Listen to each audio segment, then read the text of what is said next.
In Africa, much like in countless other nations worldwide, football is the most cherished sport. Yet there's one notable exception. In the western part of the continent, within a land called Senegal, an unusual wrestling style has claimed the spotlight. Often referred to as Senegalese wrestling, or simply Laamb in the local language.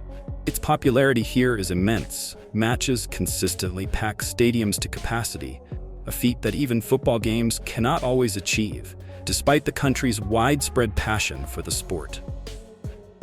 The origins of this wrestling tradition stretch back through many generations. In earlier times, virtually any kind of strike was permitted during contests: kicks, punches, elbows, headbutts, and even biting.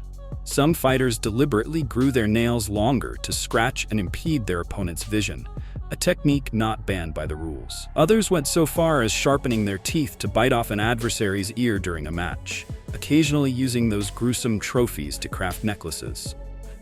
Over the centuries, the rules became stricter.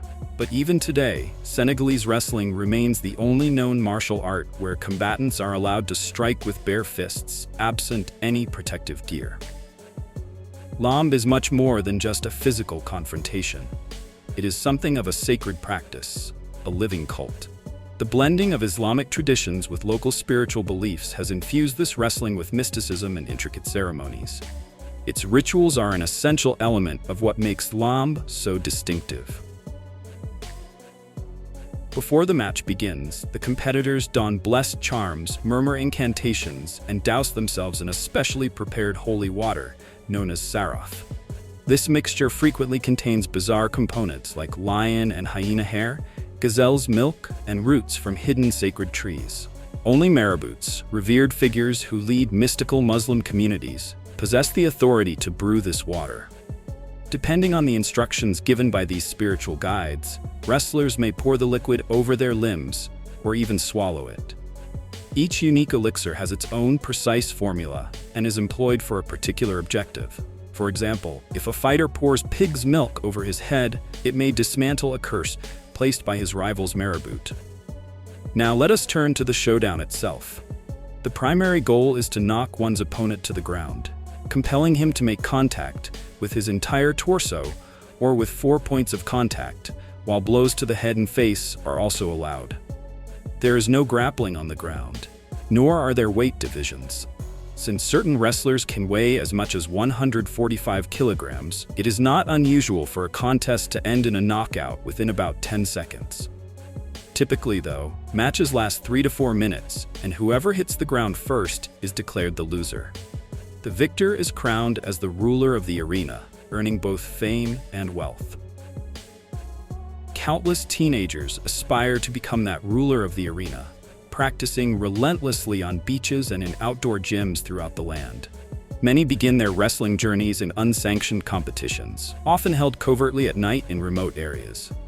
Through these unofficial bouts, aspiring wrestlers gain skill and physical might, eventually qualifying for one of the sanctioned national tournaments.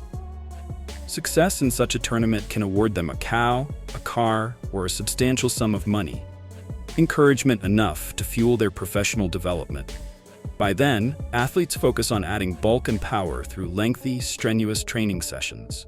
Most spend countless hours in weight rooms, fully aware that in Senegalese wrestling, a larger and heavier frame makes it far more difficult to be thrown to the ground. The wrestling season lasts 11 months out of the year, excluding August, when especially renowned competitions take place, popularly labeled the Fight of the Century. Virtually everyone follows these events, whether via radio or television.